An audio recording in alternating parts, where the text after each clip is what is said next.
Paus itu ikan atau bukan ya? Jadi...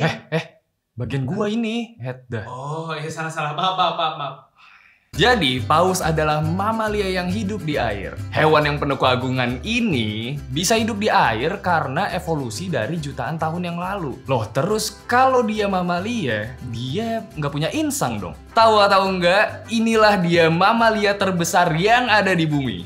Paus. Paus merupakan mamalia yang terbesar yang pernah ada di bumi. Paus punya paru-paru loh. Jadi paus nggak bisa bernafas di dalam air seperti ikan lainnya yang mempunyai insang. Rata-rata paus setiap 1 jam berenang ke arah permukaan laut untuk mengambil nafas. Paus menggunakan hidung yang ada di atas kepalanya untuk menghirup udara. Pertama dia menghempaskan dulu udara yang dia tahan selama 1 jam dan menyingkirkan air yang ada di sekitar lubangnya. Makanya kadang orang suka salah ngartiin kalau paus nyemburin air dari dalam tubuhnya. Padahal ya nggak begitu. Setelah itu, sepersekian detik paus menghirup udara, lalu balik lagi deh dia ke dalam laut dan menahan nafasnya selama kurang lebih 1 jam. Semangat ya paus! Beda jenis paus ya beda juga bentuk hidungnya. Ada yang mempunyai 1 lubang sembur seperti paus orca dan ada juga yang mempunyai 2 lubang sembur seperti paus abu-abu. Terus paus yang paling lama menyelam ke dalam air yang tercatat adalah jenis paus angsa. Ia menyelam selama 137 menit atau sekitar 2 jam lebih 17 menit untuk mencari mangsanya yaitu cumi-cumi. Lalu paus yang paling besar yang pernah tercatat adalah paus biru dengan panjang 33 meter dan berat sekitar 150 ton. Kira-kira sebesar lapangan baseball. Wow!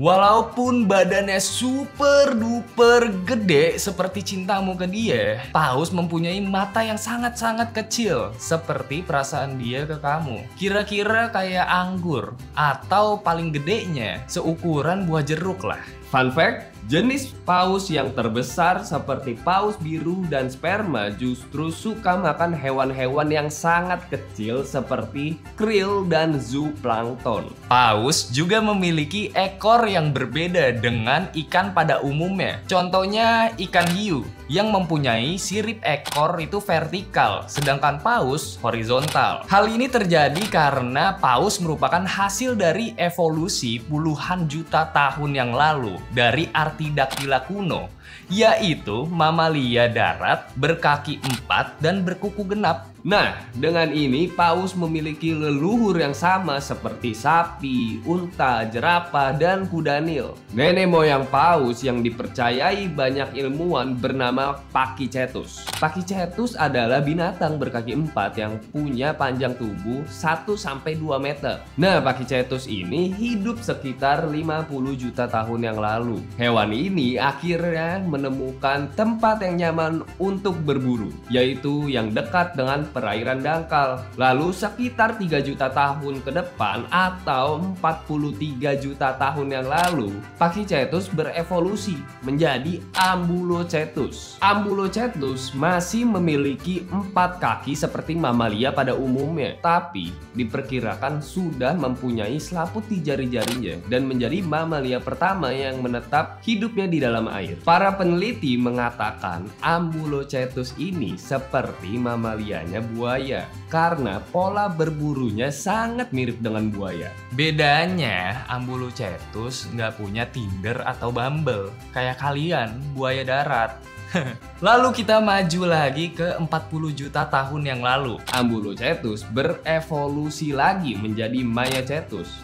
Bentuknya sudah mirip seperti biawak, tapi ekornya seperti ekor kecebong dan kakinya sudah sangat padat dan juga kaki depan lebih pendek dibanding kaki belakang, sehingga lebih mudah dia untuk berburu di dalam air. Lalu leluhur paus ini berubah lagi ketika sudah melewati 3 juta tahun ke depan alias 37 juta tahun yang lalu. Maiacetus berevolusi menjadi Dorudon. Kakinya sudah berubah jadi sirip sekarang dengan ukuran yang sirip depan itu lebih panjang dari belakang dan ekornya mulai mirip dengan paus paus pembunuh modern. Meskipun cintamu masih sama ke dia setelah 3 juta tahun mendatang, tapi enggak dengan si Dorudon. Nenek moyang paus ini berevolusi kembali untuk kesekian kalinya. Sekitar 34 juta tahun yang lalu, kali ini namanya Lanocetus. Kali ini kaki belakang sudah menghilang dan terganti dengan sirip atas seperti ikan hiu, dan lubang sembur sudah mulai ada. Bentuknya sangat mirip dengan Dorudon. Setelah setiap 3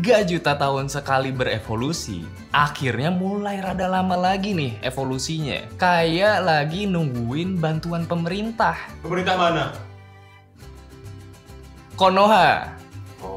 Sekitar 20 juta tahun yang silam, Dorudon berubah menjadi Squalodon yang menjadi awal mula dari paus bergigi seperti paus pembunuh orka. Sedangkan paus Balin itu muncul akibat evolusi dari Cetotherium yang muncul sekitar 15 juta tahun yang lalu. Bentuk keduanya sudah sangat mirip seperti paus modern, tapi hewan ini sangat kecil dibanding paus zaman sekarang. Karena hasil evolusi yang berkali-kali ini, jadi kita bisa bagi paus menjadi 2 jenis nih bro, berdasarkan bentuk giginya. Jadi ada 2 jenis paus yang ada di dunia ini, yaitu paus Balin dan paus bergigi. Paus Balin ini punya bentuk gigi yang mirip kayak sisir, yang ngebuat si paus jadi lebih mudah untuk menyaring makanan yang berukuran kecil nih. Kira-kira ada 15 jenis paus yang memiliki gigi tipe Balin. Salah satunya mamalia terbesar di muka bumi ini, yaitu paus biru. Terus ada paus gigi dari keturunan Squalodon nih. Walaupun bergigi runcing kayak predator kebanyakan, tapi gigi paus ini nggak berfungsi sebagai pengunyah makanan loh. Jadi fungsi dari giginya itu hanya untuk menangkap mangsanya, terus langsung ditelan aja bulet-bulet. Menariknya, kita juga bisa menebak usia ikan paus berdasarkan jumlah garis-garis lapisan yang ada pada gigi paus loh. Jenis paus predator ganas ini ada sekitar 73 jenis. Salah satunya adalah paus orca atau paus pembunuh.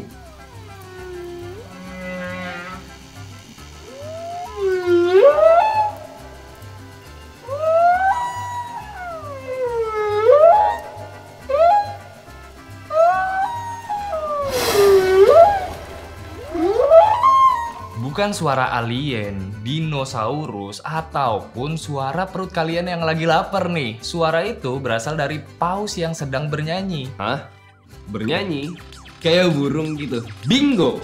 Jadi, bukan burung aja yang suka bernyanyi. Ada beberapa jenis hewan lainnya yang suka bernyanyi juga. Kayak kelelawar, tupai antelop, dan juga termasuk paus bungkuk.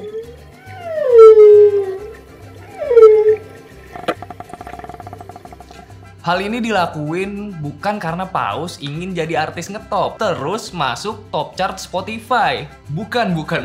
Tapi biasanya paus jantan itu bernyanyi untuk memikat betinanya. Dan yang betina biasanya bernyanyi untuk menidurkan bayi mereka. Tapi bukan berarti karena paus bisa bernyanyi, kita bisa nikmatin lagunya. Karena suara paus adalah suara yang paling nyaring yang pernah ada di bumi. Paus bisa menghasilkan suara hingga 188 desibel.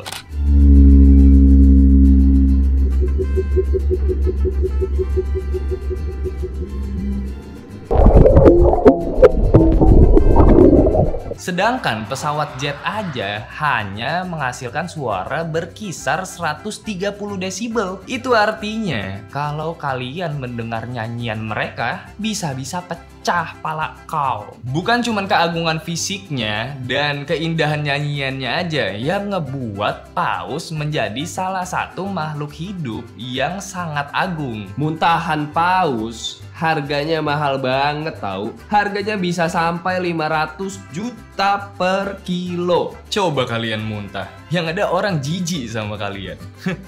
Tapi ini enggak. Muntahan paus itu dikumpulin untuk dijadikan bahan baku kayak parfum, campuran makanan dan minuman, bahkan untuk obat.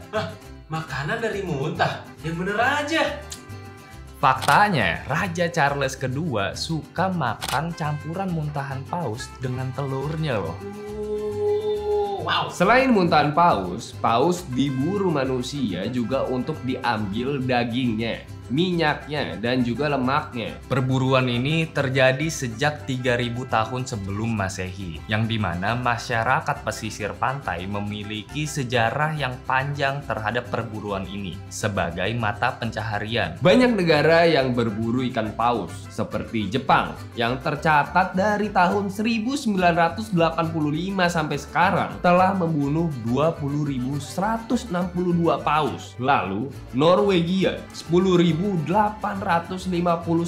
paus yang terbunuh, dan Rusia dengan 9.357 ikan paus. Perburuan terus berlanjut, padahal populasi paus pun juga ikut menurun akibat ekosistem laut yang sedang kacau akibat sampah manusia. Tentu aja masih banyak manusia yang punya hati, yang masih mau menjaga keberadaan ikan paus dari kepunahan. ICRW, International Convention for the Regulation of Whaling, acara yang diadakan di Washington DC untuk menetapkan aturan perburuan ikan paus pada tahun 1946.